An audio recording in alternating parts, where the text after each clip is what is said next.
sa pagkamatay ng Ateneo de Manila basketball athletes na sina Rene Baterbonia at Divine Adili sa gitna ng kanilang training noong June 8 sa Aurora, nilabas ng PNP Criminal Investigation and Detection Group o CIDG ang listahan ng mga taong nais nilang panagutin. Inirekomenda ng CIDG sa Department of Justice na sampahan ng reklamo ang nag-resign na head coach na si Tab Baldwin at 10 iba pang miyembro ng coaching staff, kabilang ang iba pang mga coach, mga student manager, physical therapist, at mga utility o ball boy. Ang inirekomendang asunto, paglabag sa Republic Act 11053 o ang Anti-Hazing Act of 2018. Sa Section 14A ng naturang batas, may pananagutang kriminal ang sino mang aktwal na nagplano o lumahok sa hazing kung nagresulta ito sa pagkamatay. Dati pong iniisip natin, ang hazing ay initiations lamang. Ngunit dito, ang team building at training ay nag-crossover papunta sa hazing. May 3 elementong bubuo sa Anti-Hazing Act. Una, physical o psychological suffering.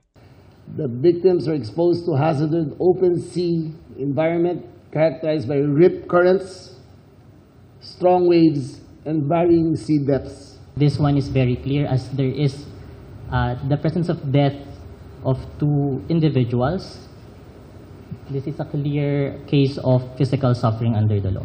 Pangalawa, ito ay prerequisite para matanggap o magpatuloy ang pagiging miyembro ng isang organisasyon. 20 athletes were present during the activity, but that only 17 would eventually be in that final list submitted to the UAAP.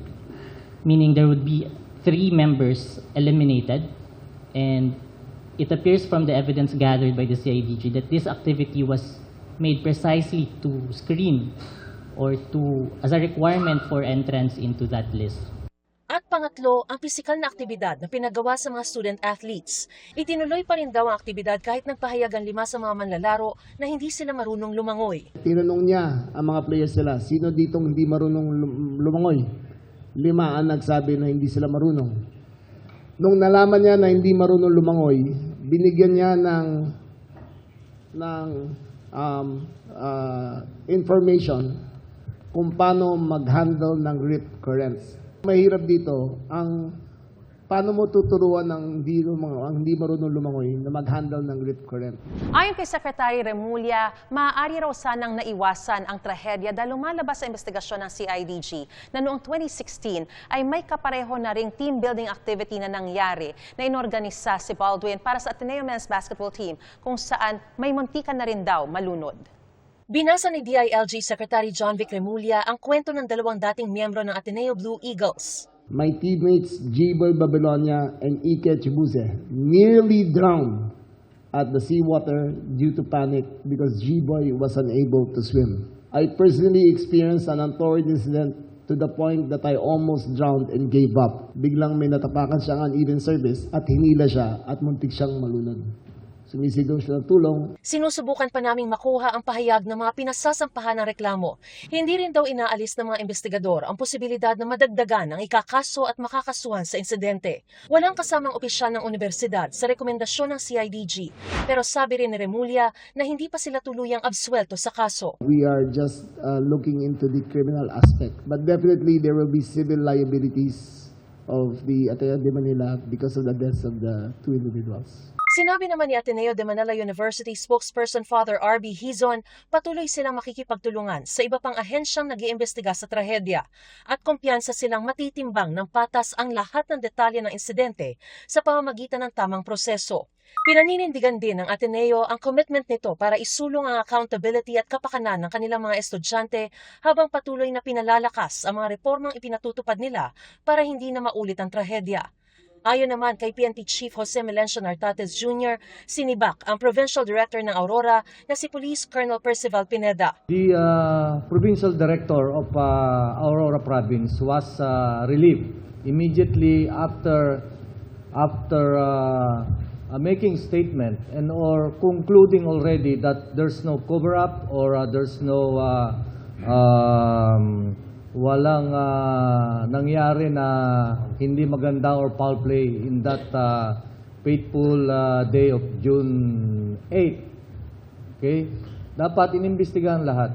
Mariz Umali, Nakatutok, 24 Oras. 3 ang sugatan sa pagsalpok ng ambulansya sa isang SUV sa Quezon City. Ang ambulansya nahuli kam na dumire-diretso kahit nakastop ang traffic light. Nakatutok si James Agustin. Walang gaanong sasakyan na dumaraan sa intersection ng Quezon Avenue at Dituason Street sa Quezon City mag-2 sa madaling araw kanina. Masdan ng isang SUV na galing sa Dituason Street. Bigla itong sinalpok ng ambulansya na binabagtas naman ang westbound lane ng Quezon Avenue. Sa lakas ng impact tumagilid ang SUV. Bumangga sa center island ang ambulansya. Sa isa pang anggulo ng CCTV, kita na nakastop na ang traffic light sa westbound lane ng Quezon Avenue. Dire-diretso pa rin ang ambulansya na mabilis ang takbo. Nayupi ang harapang bahagi at nabasag ang windshield ng ambulansya. Kita rin ang pinsala sa driver side ng SUV. Sugatan ang 3 sakay ng ambulansya, kabilang ng 42 anyo sa driver at 2 niyang kasama. Ginamot sila ng mga rescuer. Ayon sa driver ng ambulansya, pauwi na sila sa Cavite matapos maghatid ng pasyente sa isang ospital sa Quezon City. Medyo mabilis ang pangyayari kasi bigla na sa sumulpot sa kanto. Kaya hindi na rin kinaya ng preno namin. Parang nablangko na rin kasi kami. Hindi naman napasin yung kung naka-stop ba o nakago. Hindi naman nasugatan ng mag-asawang senior citizen na sakay ng tumagilid na SUV. Papunta na silang trabaho sa Cubao na mangyari ang aksidente. Hindi siya nakaserena. Hindi ko in-expect na dire-diretso siya. Sa tuli niya, tumatakbo siguro siya ng, sabihin natin, 60. Binangga niya kami nang hindi namin inaasahan. Kasi stop siya. Inimbestigahan ng QCPD Traffic Sector 1 ang nangyaring aksidente. Nag-uusap para magkabilang panig. James Agustin, nakatutok, 24 oras. Dinetalyo na ng mga otoridad ang mga nakuhanan ng mga CCTV sa paaralan sa Tacloban kung saan 3 ang nasawi sa pamamaril ng 2 estudyante. At mula pa rin doon, nakatutok live si Rafi Tima. Rafi. Vicky, katatapos lang itong isinagawang candlelighting at misa kanina para sa 3 estudyanteng nagbuwis ng buhay sa nangyaring pamamaril dito sa San Jose National High School noong Lunes ng mga alumni nitong eskwelahan. Emosyonal ang ilan sa nangyari lalo pat masaya umano ang kanilang alaala nitong kanilang paaralan na ngayon ay napalitan ng matinding kalungkutan. Pero tulad ng tumama rito ang bagyong Yolanda, babangon daw sila mula sa trahedya. Samantala, binalikan Vicky ngayong araw ng mga investigador ang kuha ng CCTV nitong San Jose National High School para himayin ang iba pang detalye sa nangyaring pamamaril dito noong Lunes. Bahagi raw ito ng pagpapalakas nila ng ebidensya sa isinampang kaso sa 15 taong gulang na shooter at sa iba pang sasampahan ng kasong kriminal bunsod ng insidente. Mahigpit pa rin pinag-aaralan ng mga investigador ng Tacloban City Police ang CCTV na ito ng San Jose National High School. Pinayagan kaming kunan ng screen monitor ng kanilang CCTV, pero ang mismong kuha noong Lunes, mga investigador pa lang daw muna ang may access. 8 anggulo ang CCTV ng eskwelahan. Kita rito ang entrance, bahagi ng harapan ng main building at likurang bahagi kung saan nahuli ang 15 taong gulang na shooter. Nakunan daw ang pagpasok ng 2 minor de edad na suspect pero hindi na nakita ang kanilang aktual na pamamaril. Base sa report ng mga investigador, 21 basyo ng 9mm na baril ang kanilang na-recover. 16 naman ang live ammunition o mga hindi na iputok na bala. Isang spent case at 5 live ammunition naman ang nakita sa caliber 38 revolver na hawak ng kinasuhang minor de edad. Kanina, binalikan namin ang bahay ni alias Rod pero wala ang kanyang mga kaanak dito. Umalis daw ayon sa nagbabantay sa bahay. Patuloy naman ang psychological first aid para sa mga estudyante, guro at pati na sa mga magulang na nakaranas ng krimen noong Lunes. Takot, galit at pagkakonsensya ang lumalabas umano sa karamihan. Takot, pangamba, yung pag-aalala kung safe pa ba sila, kung ano pa ba ang magiging future nila? Galit sila, bakit nangyari to? Galit sila, meron yung iba guilty, bakit sila nabuhay? Oo, yung iba, lalo na yung mga best friends, yung mga close friends, yung mga namatay talagang andun yung guilt feeling sa kanila. Magiging mahaba umano ang proseso ng paghilom. Kaya naman ang mga guro na nakaranas din ng trauma, kailangan ding isailalim sa orientation para maobserbahan ang kanilang mga estudyante kapag bumalik na sila sa eskwela. Igo-oriented sila about the red flags, yung mga signs, symptoms, para kung meron man silang makita, kasi hindi yan agad-agad ngayon makikita lahat. It will take weeks, 2 weeks, and maybe months pa yung iba na magmamanifest. Para sa mga registered guidance counselor tulad ni Julien, kayang iwasan ang mga ganitong pangyayari. Sabihin natin may batang hindi kumikilos ng tama, pero pag kinausap mo, mapakinggan mo ang kanyang kwento, then may pag-asa na matutuwid siya. Gaano po kadami yung pwede maiwasan ganito kung may guidance counselor ng mga eskwelahan? Napakarami po. Napakarami. Hindi ko po ma-underscore. Sa ngayon, malaki daw ang kakulangan sa mga guidance counselor. Mula sa ideal na isang counselor kada 500 learner. Ngayon, umaabot daw ito sa isa kada 5,000 hanggang 7,000 estudyante. Para naman mapaigting ang seguridad dito sa San Jose National High School bago ito muling magbukas, sisimulan na ng kontraktor na kinuha ng lokal na pamahalaan ng Tacloban ang pagpapataas sa bakod at paglalagay ng barbed wire sa taas nito. Ipinakita ng kontraktor ang planong pagkumpleto sa bakod sa paligid ng eskwelahan. Kanina, dumating na ang ilang materyales para rito. Inanunsyo naman, Vicky, ng DepEd Region 8 na out of danger na ang isa sa mga estudyanteng sugatan bagamat nananatili pa rin siya sa intensive care unit ng ospital. Ayon naman sa isang opisyal ng DepEd District Office dito sa Tacloban na ating nakausap kanina lang ay responsive at out of danger na ang lahat ng 3 nilang estudyante na nasa ICU. Isang magandang balita niya sa pagtatapos ng linggong ito na naging matinding pagsubok sa kanila. Yan ang latest mula rito sa Tacloban. Vicky? Maraming salamat sa iyo, Rafi Tima.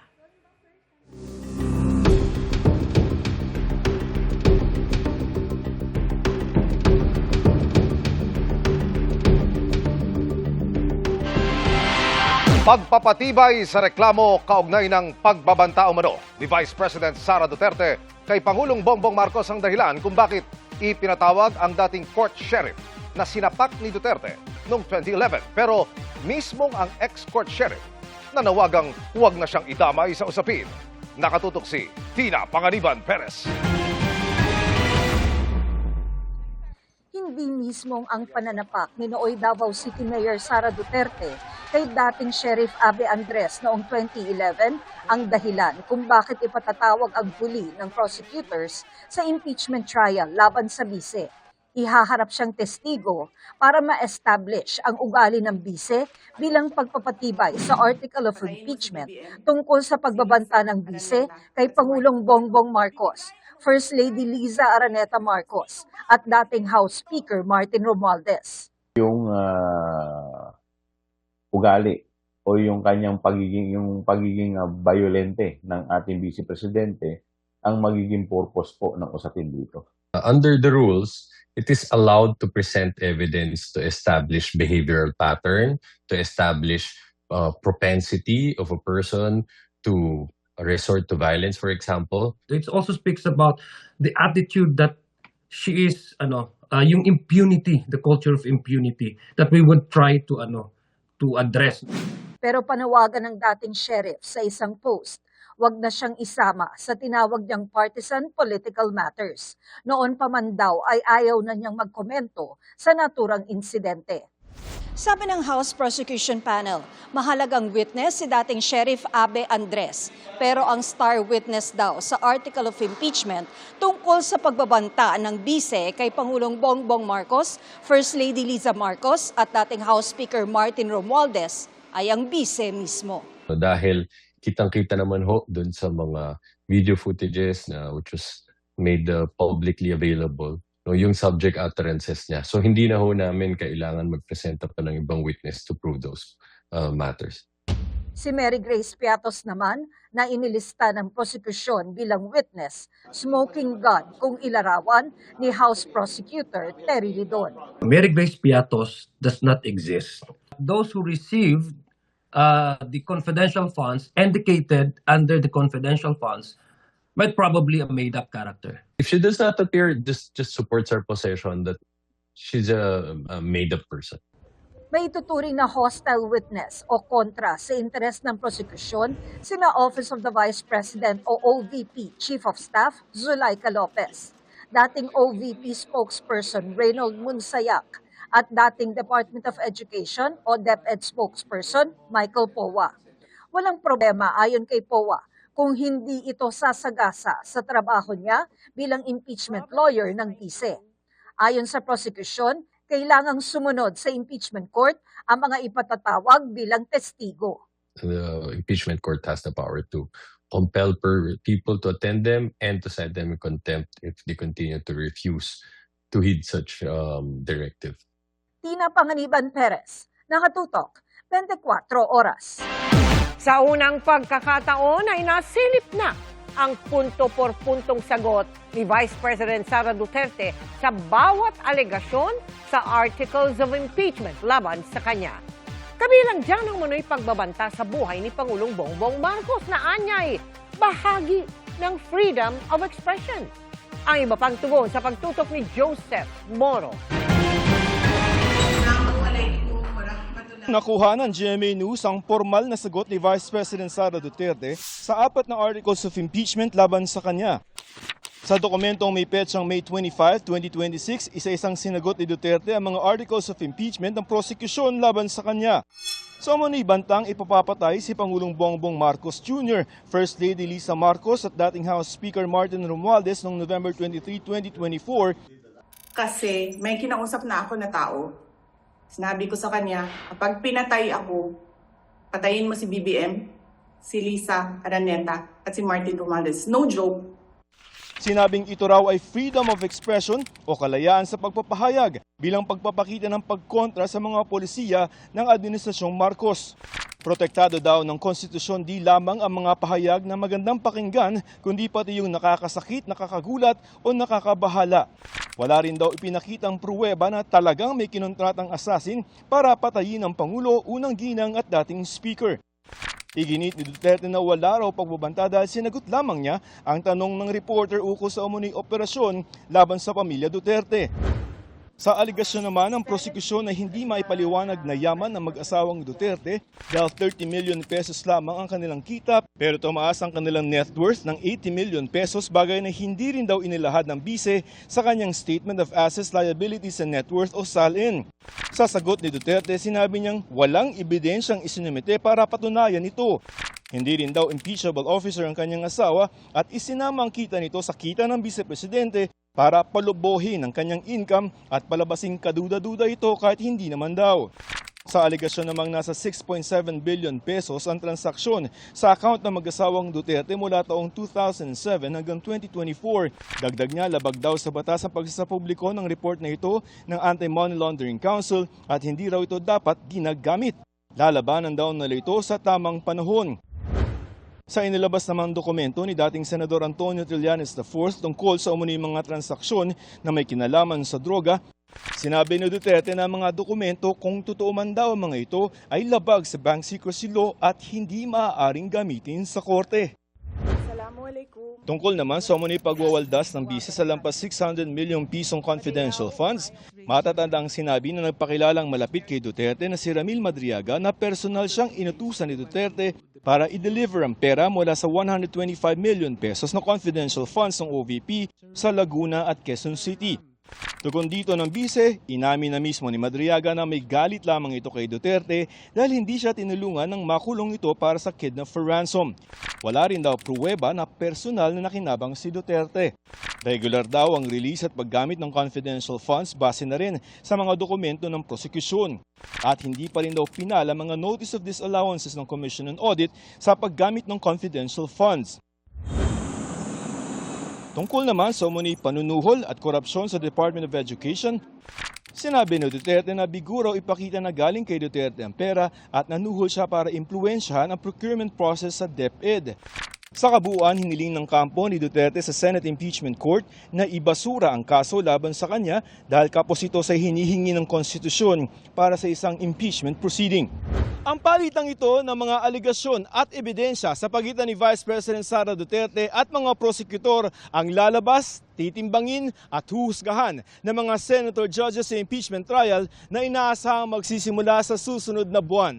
Joseph Morong, Nakatutok 24 Oras.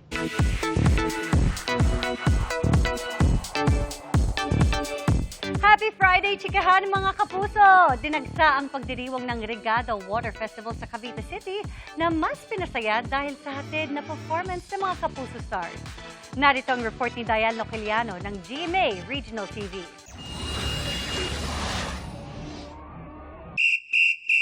Hindi lang puro basaan. Tagtad pa ng iba't ibang aktibidad ang mahigit 2 Regada Water Festival ng Cavite City. Naging extra special pa ang selebrasyon sa pagdating ng Kapuso Stars kabilang ang cast ng GMA Afternoon Prime Series na kamao na sina Katrina Halili at Chanty Videla. Present din si Sparkle star Vince Maristella. At TikTok Clock and All Out Sundays diva, Hannah Prisilas. Dagsa ang libo-libong festival goers para makisaya at makibasa kasama ang kanilang paboritong stars. Naging memorable din ang pista para sa mga Kapuso stars, lalo na't first time nila sa Regada Water Festival. Grabe, kanina pa lang sa biyahe nakikita namin sa van na sobrang saya nilang panoorin, na talagang nagbabasaan sila. Kung next year, kung pwede lang pupunta ulit ako dito. First time ko dito sa Cavite City, sa Regada Festival. Sobrang welcoming. Wow, sobrang warm ng tanggap nila po sa amin. Tsaka masaya, ang saya-saya. Basang-basa silang lahat. Alam ko na may mga lapis din po or fans ko dito sa Regada Water Festival. And first time ko rin po kasing may experience to, so I'm just really excited for the whole experience po. Excited na excited ako makita ang mga fans ko at sa tingin ko excited din silang basain ako dahil nandito tayo sa Regada Festival dito sa Cavite. Mula sa GMA Regional TV, Diane Loceliano, nakatutok 24 oras.